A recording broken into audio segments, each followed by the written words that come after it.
What's the purpose of marriage in the church? Hi, my name is Deacon Pete, and I'm here with my brother Deacons Kevin and John, and we're here to talk about that today. And we're going to talk about church and marriage, family life, and also we're going to be talking about pre-marriage a little bit for engaged couples. So thank you for joining us. So my brother Deacons, what does the church say about family life and marriage? Really? Sure. I mean, the main job of a husband or a wife is to help get their spouse to heaven. And if they have children, their main job is to help get their children to heaven. Sometimes it's a challenge, but that is our main job. Right. Yeah, pretty straightforward. There's not much to it. Your role is at the service of the other in matrimony. It is not necessary. You don't get married to get yourself to heaven. You get married to get the other person to heaven, in a sense. Well, it's all about being other-centered, Right. But what about the obstacles to that? Oh, mercy. I've got four kids, and they're all different. One I think believes in God. The other is very active in his faith. They're all very unique. I wouldn't call any of them like an atheist, but it's just the dramatic difference between four children, as you said earlier, Pete, all raised by the same husband and wife, but they're all so different in their knowledge, relationship, with Christ. So, the big question I think that I can pose for that, because there are also a lot of couples that do not attend Mass together, sometimes the husband doesn't go to church, sometimes the wife doesn't go to church. Oh. In my case, I have 2 out of my 3 kids that don't go to church, and, so what's the answer to it? One of the things that my wife and I started to do just this past Christmas, in fact, is, first of all, with Christmas cards, we put a holy card in all of our Christmas cards that we sent out to everybody. But with the kids in particularly, what we did is we had a Mass set for them. Mm-hmm. So along with their Christmas gift, they also got a folder from St. Mary's saying on this date, there's a Mass being said for you, and so forth. And we're doing that for their birthdays and so on. Just a subtle way, because I've gotten into not arguments, but pretty good discussions about church and why to go, why not to go, and so forth. So my wife and I kind of decided to take a little more subtle approach to it and see what happens. Well, I think that's good. I think that the easiest way to share the faith is to witness to it. You mentioned about husband and wife not going to church together. When I first got married to my wife, I was a pagan. I mean, to put it bluntly, I had no relationship with God. My wife raised the children. She got them all through the sacraments. I remember sitting in my easy chair in our apartment in Bridgeview, and she asked for $5 for the collection plate. And I said, we're eating bologna sandwiches for dinner, and you want money for the church's collection. But she witnessed gently to the faith. I always saw something in her that I didn't have, and it was a peace, and that was her relationship with Christ. She never forced it on me, but as things got more difficult in life, and I'm falling apart, and she's all held together, it's a whole other story as far as my conversion. But I mean, that's her witness brought me to the church, not her saying you have to go with me. And I think that's one way we can help our kids without getting into, like you said, with arguments and forcing them or.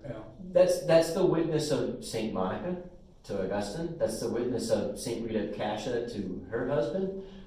It's the witness of a lot of saints that were married or had a spouse who was not a believer, or had children who were not a believer, and they became saints because their children ended up converting. I mean, it's over and over again we hear about that. Well, wasn't Monica a little forceful? I mean, no, she actually followed Augustine. She was a little more. She followed around the world. She was a little more forceful, like he knew, but at the same time, like she just didn't give up hope. No, I know. Right? She was the persistent widow in that regards. Mm-hmm. So there is a level of staying persistent. You have to stay persistent, but you have to stay. What's the word I'm looking for?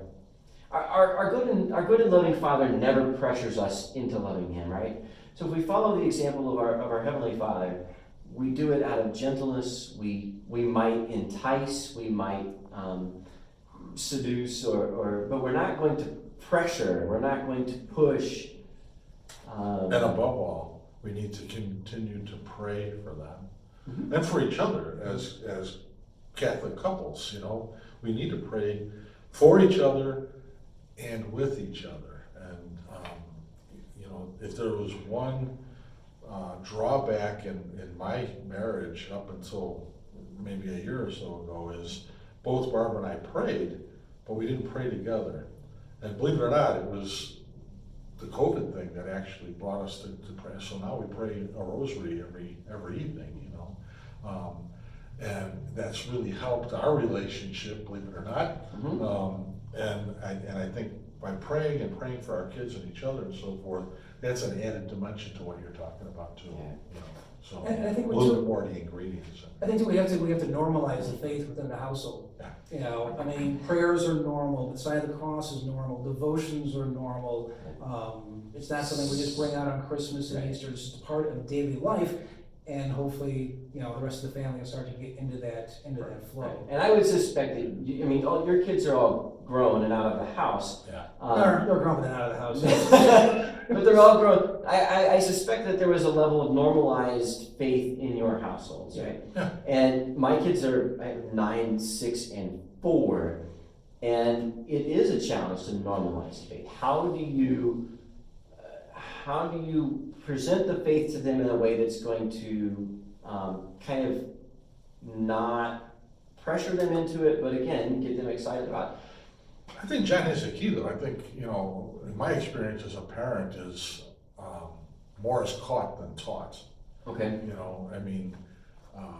You can sit there and lecture them all day long and, is it gonna really do any good?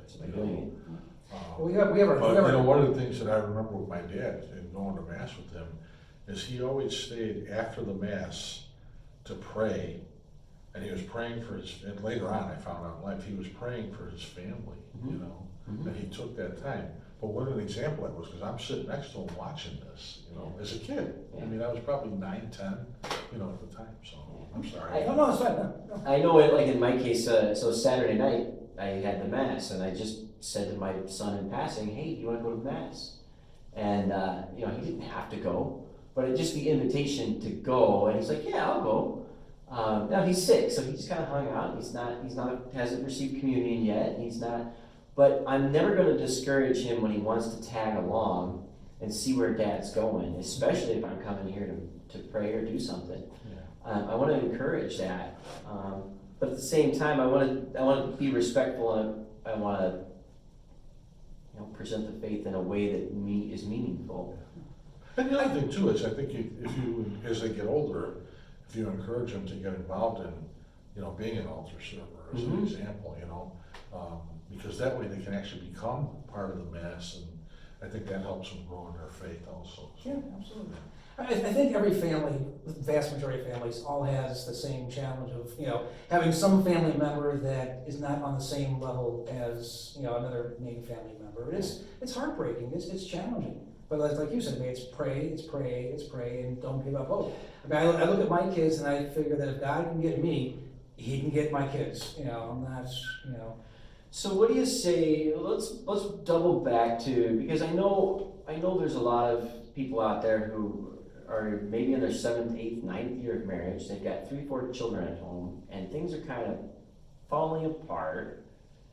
Because that's about the time period things start to fall apart in marriages, statistically. How do you recapture? Because I'll tell you how I've seen it done, and I've done it myself. Sometimes it's helpful to just say to the wife, go to mass. Because then you can sit and pray and enjoy them in silence without the kids constantly tugging. So if you do kind of break it up, and say, you're free to go to mass and have a quiet, reflective mass this weekend. Did you guys ever do anything like that where you kind of? We did. In fact, well, it wasn't by ourselves though. There was a time. It didn't last that long. I couldn't tell you how long, but where I would take 2 of the kids to mass, and then my wife would take one to one, and then we did kind of split the duty then. But in retrospect, I'm not sure that is such a good idea. But, and again, you know, the parish has a lot to do with that too. Sure. You know, one of the beautiful things here at St. Mary's, when I first got here, you know, my past parishes, when I'd be on the altar and I'd look out, everybody had the same color hair I have. You know? And here at St. Mary's, that's not true. There's Right. a lot of dark haired, Lot. and then a lot of kids, Lot of you know? kids. And I think if parishes can encourage that, Yeah. and what I mean by parishes, I'm not talking about the pastor or the deacons or the staff, I'm Oh. talking about the people in the pews Pews. who are accepting, you know, okay, so the kid's screaming a little bit, you know? You know, back in my day, you know, I had a kid on my shoulder and the kid starts screaming, and then there'd be somebody in back going, you know what I mean? And it's like, well, you know, what kind of environment is that? Yeah. And I think that's one of the things that we're blessed with here Yeah. at St. Mary's is we are welcoming to families Sure. and to children, and there's a lot of activities for them. Yeah. I even heard some of our, I think it was Father Mark at one time when he was giving a homily, and it was quite noisy. Yeah. When he said, what a blessing to have such a young, vibrant Yeah. parish, Yeah. you know. Yeah, we're a pro-life church. We're a pro-life, so we should encourage the children's noise in the back. Yeah. Bring, you know, Jesus said, "Let the children come unto me." So I think, you know, I think the bottom line is, I mean, so often I think we want to put things into cookie cutters where if you just do this, that, and the other thing, Yeah. you're going to get your wife to heaven, you're going to get your children to heaven, everything's going to be hunky-dory. Nothing's ever the same. Personalities are different, temperaments are different, spirituality is different. I think the only one commonality in getting our spouses or our children to heaven is to pray, is to offer up sacrifices of our own, whether it's fasting or anything else. Set the example. Yeah, and to set the example and then leave it from there, and don't get discouraged, don't give up, keep trying. And if you have to, like you said about what do you do as things start to fall apart? Somebody should be brave enough to hit the reset button. You know, if we're all sinners, no matter how great of our sin, we can always go to reconciliation and reset. And reset. And we can always do it with our family too. Talk to the wife and say, look, I really want us to be a praying family. Can we start to do this? And I think some of that reset too is to stop and realize, and I don't think we do it often enough, we don't rely on the sacramental grace that we received, you know, at the day of matrimony, right? Interesting. Or baptism. We like, when we get into trouble, instead of saying, you know, just throwing up our hands and giving up, or saying we can barrel through this, if we just simply turn and said, look, this is what I need the grace. Where's the grace that you're promising me in this sacrament, right? Yeah. Because the sacrament is a promise of grace. We're guaranteed, as the Catechism says, in the 7 sacraments, to encounter grace. So when we rely on that, and we step back and we hit the reset button, we rely on the sacrament of reconciliation and the grace. We rely on the sacrament of the Eucharist and the graces. We rely on our matrimonial and our baptismal sacraments. And I'd go one thing further, you know, when the wheels start to fall off, John. I think that one of the things that when I used to prepare couples for marriage, one of the questions I would ask them is there a couple out there, not that you idolize, but that, boy, I'd like to have, I hope my marriage is as good as theirs. Mm-hmm. And if you know that couple and you befriend that couple, there's somebody else to go to, you know, if need be, you know, because I find it's very interesting if I bring up, you know, problems that we're having with the family or my wife or whatever, and I start to tell you about it, it's like, what, are you looking through my living room window because you understand it because you're going through the same thing, you know? Yeah. So I think if there's other people that you can talk to about it too, that helps. Yeah. Yes. That helps. It's another support. It's another form of Yeah. support. It's because it's the work of the devil to isolate and make you think you're the only one experiencing these problems, right?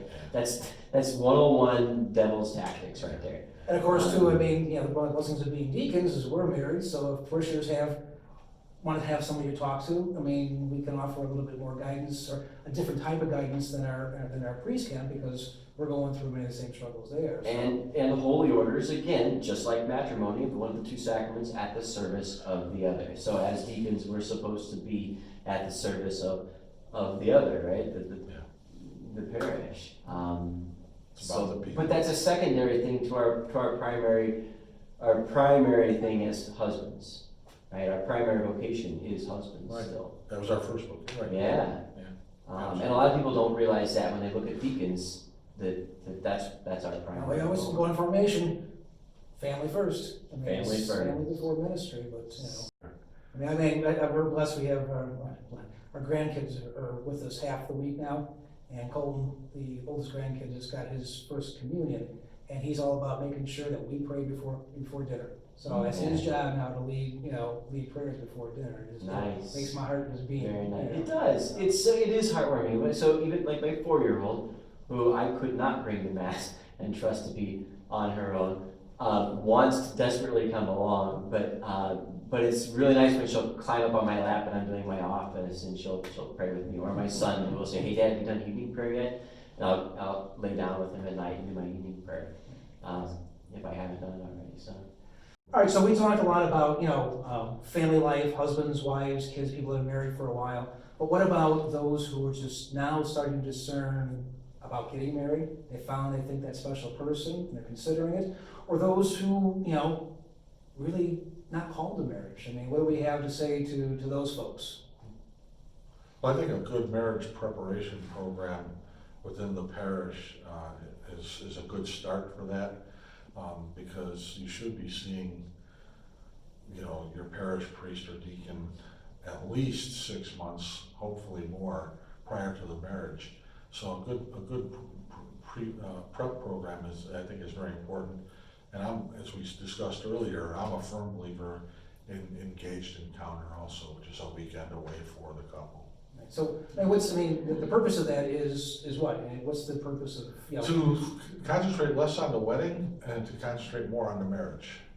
That's the purpose of it. So pushing aside this fantasy type life, and it's all love is a feeling and everything is gonna be great and live happily ever after, and come to learn that a good marriage is work. It's a lot of work. Yeah. Marriage is a lot of work. Yeah.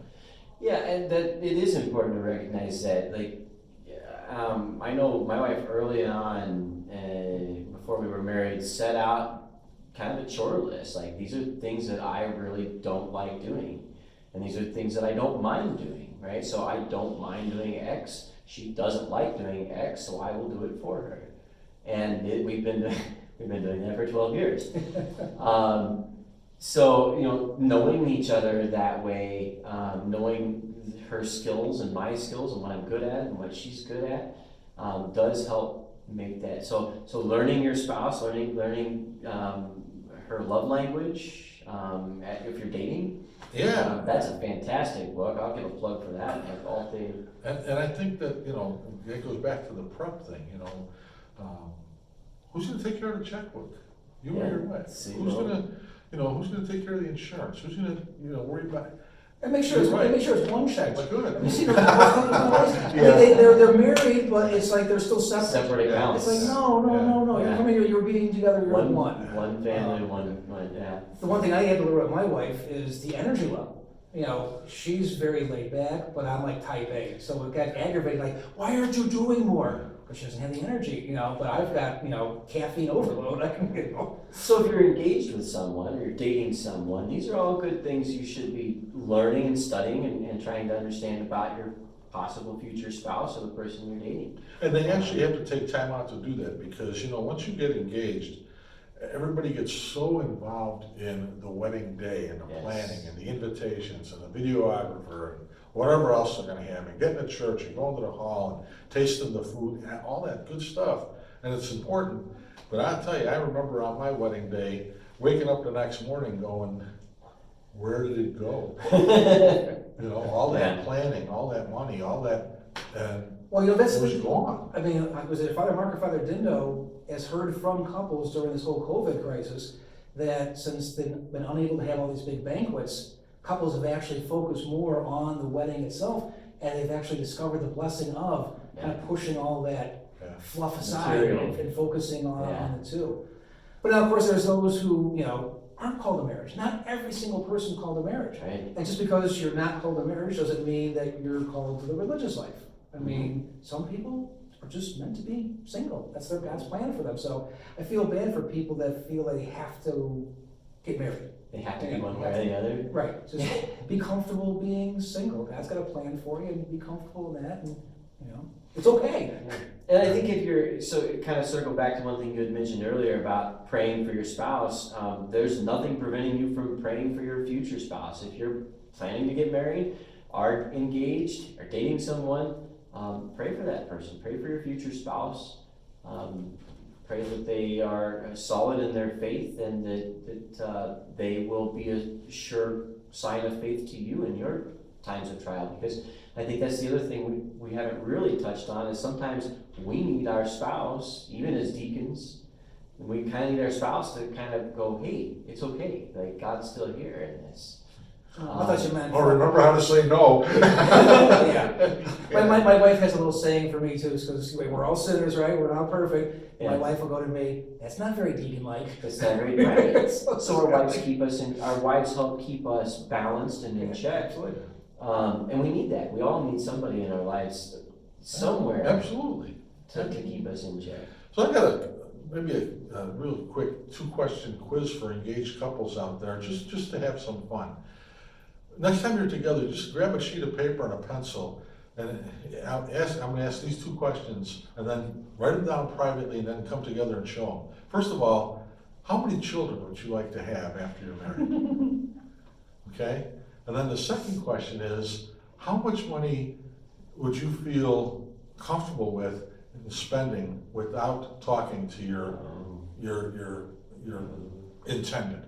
So have fun with those questions, because that's something I always used to use, and I got a kick out of it, but the couples got a kick out of it too, because some of them are right on and others are way apart. So, and again, it's a good way to learn about each other. So let's wrap this up. Yeah. What do you think, Pete?